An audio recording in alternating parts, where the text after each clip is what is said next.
नमस्कार, आप देख रहे हैं आज तक। मैं हूं गौरव सावंत। बीते कुछ वर्षों में भारत की इस्लामिक देशों के साथ एक अलग सी ही केमिस्ट्री देखने को मिल रही है।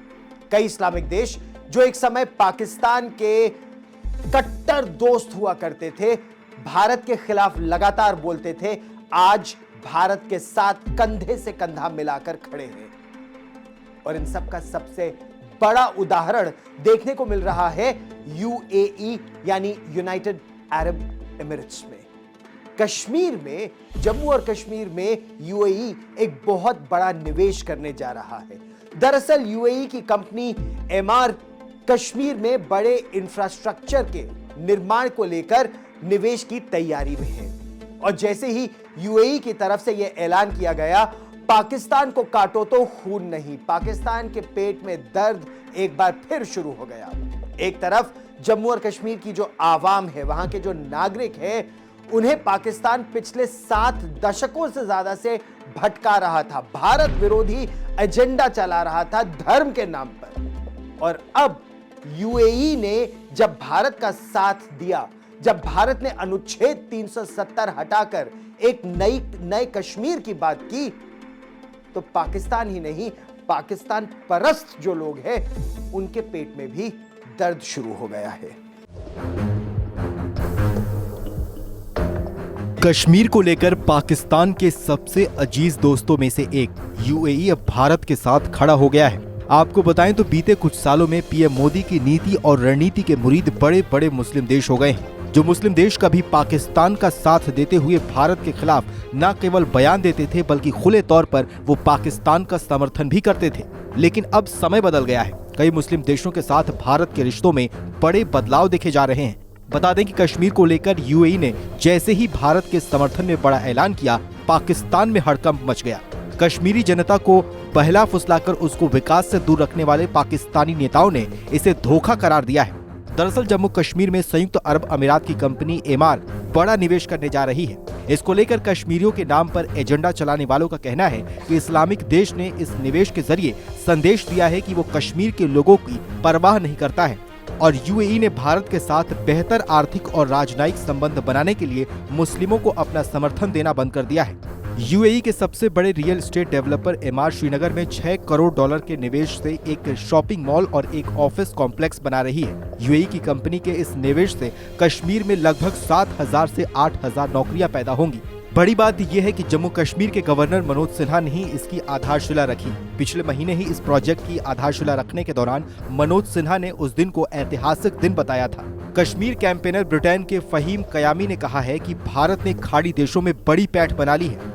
अब अगर यूएई ने कश्मीर में निवेश में रुचि दिखाई है, तो ये एक अरब दुनिया में भारत की सॉफ्ट पावर के कारण हो पाया है। जानकारी के लिए आपको बता दें कि भारत ने जब 5 अगस्त 2019 को कश्मीर से धारा 370 को हटाकर विशेष राज्य का दर्जा खत्म कर दिया था, तब पाकिस्तान, तुर्की समेत कई मुस्लिम देशों ने इसकी आलोचना की थी।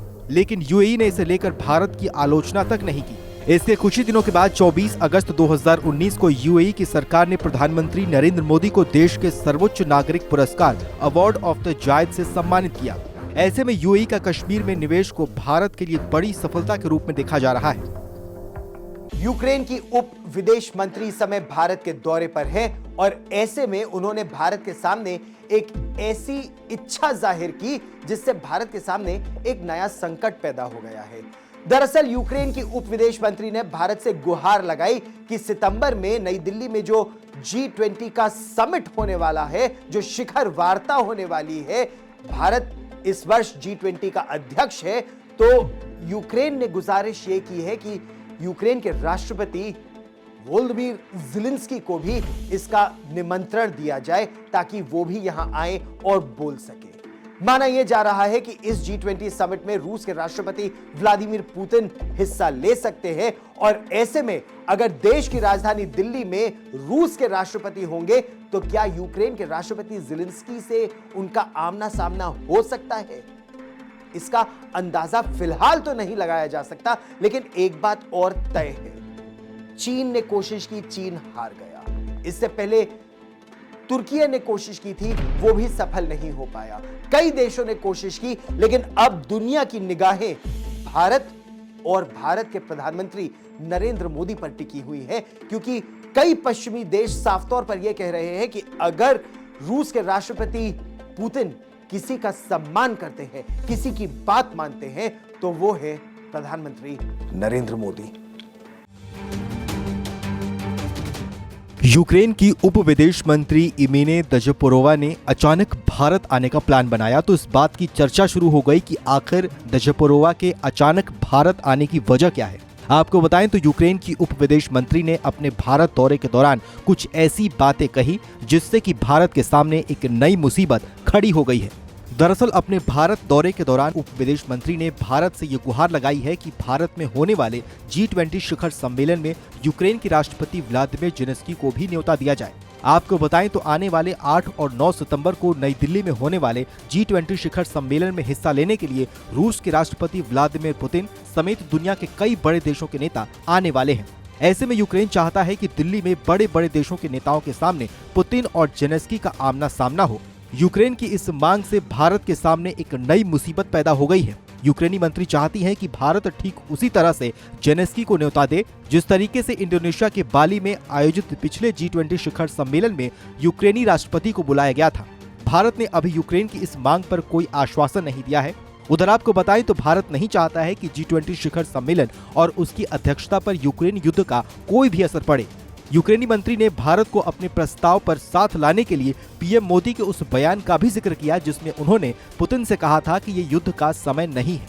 अपने भारत दौरे के दौरान यूक्रेन की उप विदेश मंत्री ने भारत की तारीफ करते हुए कहा कि भारत इस समय वैश्विक खिलाड़ी है और वास्तव में वो एक विश्व गुरु है। ऐसे में आपको बताएं तो अगर जेलेंस्की और पुतिन दोनों ही G20 शिखर सम्मेलन में शामिल होते हैं तो ये वैश्विक सम्मेलन जुबानी जंग के अखाड़े में बदल सकता है। नई दिल्ली में दोनों देशों के नेताओं के आमने सामने आने से तनाव चरम पर पहुंच सकता है।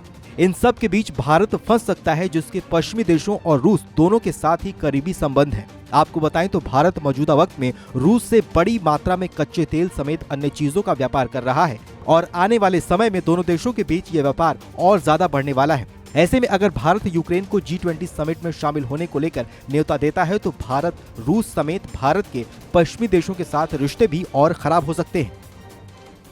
भारत ने यूनाइटेड नेशंस में पाकिस्तान को एक बार फिर लताड़ लगाई है। सीमा पार से भारत में अवैध हथियारों की सप्लाई को लेकर भारत ने पाकिस्तान को लताड़ते हुए कहा कि भारत में अवैध हथियारों की सप्लाई में पाकिस्तान की सेना के अधिकारियों का हाथ है। पाकिस्तान की सेना और उसके अधिकारी भारत में सीमा से सटे इलाके में अवैध हथियारों की सप्लाई कर रहे हैं। आतंकवादियों की मदद पाकिस्तान की सेना और उनकी जो बॉर्डर फोर्सेस है वो आतंकवादियों की मदद कर रहे हैं। इस बीच हम आपको यह भी बता दें कि पाकिस्तान के कब्जे वाले कश्मीर के कथित प्रधानमंत्री तनवीर इलियास पर पाकिस्तान ने ही अचानक बड़ा एक्शन लिया है और उन्हें अयोग्य बताते हुए उनके पद से हटा दिया।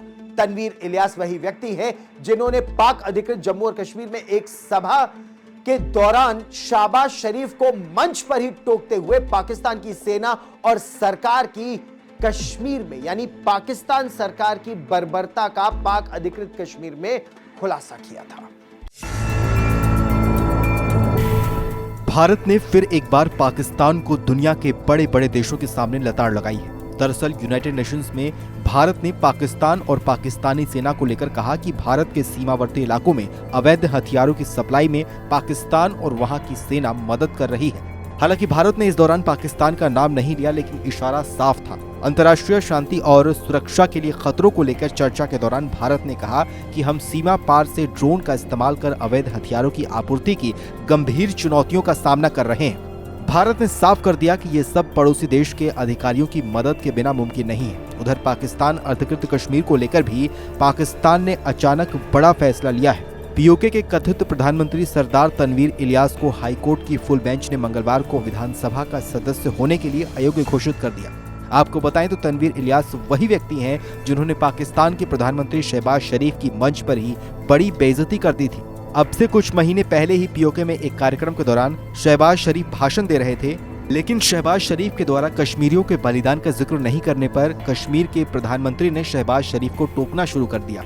मंच पर बेइज्जती के बाद शरीफ 20 सेकंड में ही अपना भाषण खत्म कर मंच छोड़कर चले गए। आपको बताएं तो इस वक्त पाकिस्तान न केवल खराब आर्थिक हालातों का सामना कर रहा है बल्कि पाकिस्तान की राजनीति में भी भूचाल आया हुआ है। इमरान खान बागी हो गए हैं और दूसरी ओर शहबाज शरीफ की कुर्सी कब चली जाए कहा नहीं जा सकता।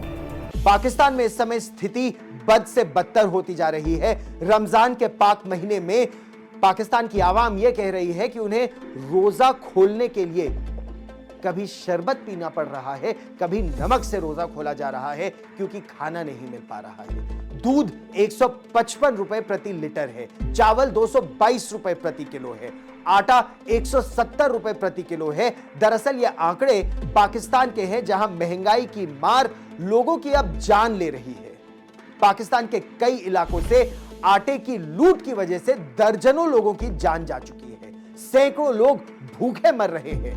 लेकिन चिंता इस बात की है कि पाकिस्तान के पास अब तक इस समस्या का कोई समाधान नहीं है और कोई देश पाकिस्तान को एक फूटी कौड़ी देने को इस समय तैयार नहीं है, क्योंकि दुनिया यह जानती है कि पाकिस्तान को अगर पैसा दिया तो वो आवाम को कम, सेना और आतंकवादियों को ज्यादा मिलेगा। पड़ोसी मुल्क पाकिस्तान अपने इतिहास के सबसे बड़े आर्थिक संकट से जूझ रहा है। संकट इतना बड़ा है कि रमजान का महीना रोजेदारों पर भारी पड़ रहा है। मौजूदा हालातों की बात करें तो एक दर्जन केला 420 रुपए में मिल रहा है, सेब 400 रुपए प्रति किलो और संतरा 180 रुपए प्रति किलो में मिल रहा है। इसके अलावा दूसरे फल और सब्जियां भी महंगाई की आग में पक रही हैं। 200 रुपए प्रति किलो बिक रहा प्याज लोगों के आंसू निकाल रहा है और 180 रुपए प्रति किलो वाला टमाटर और लाल होता जा रहा है। कई शहरों में आलू भी 100 रुपए प्रति किलो तक बिक रहा है। आटे के लिए तो लोग अपनी जान तक गंवा रहे हैं। सरकार की नाकामी और प्राकृतिक आपदाओं ने यहाँ ऐसा कोहराम मचाया जिससे जिन्ना का मुल्क हाल फिलहाल उभरता हुआ नजर नहीं आ रहा है। पाकिस्तान में फाइनेंशियल क्राइसिस शुरू होने के कुछ ही समय बाद आटे का अकाल पड़ गया और अब ये विकराल रूप ले चुका है। आटे का दाम 170 रुपए प्रति किलोग्राम तक पहुंच गया है और कीमत इस स्तर पर पहुंचने के चलते लोगों की थाली से रोटी अब गायब होती हुई नजर आ रही है। सोशल मीडिया पर आटे के लिए लूटपाट, मारपीट और जान पर खेलते लोगों की कई वीडियो भी वायरल हो रहे हैं। इन्हें देखने के बाद अंदाजा लगाया जा सकता है कि लोग पेट की आग बुझाने के लिए अपनी जान देने और दूसरों की जान लेने पर आमादा है।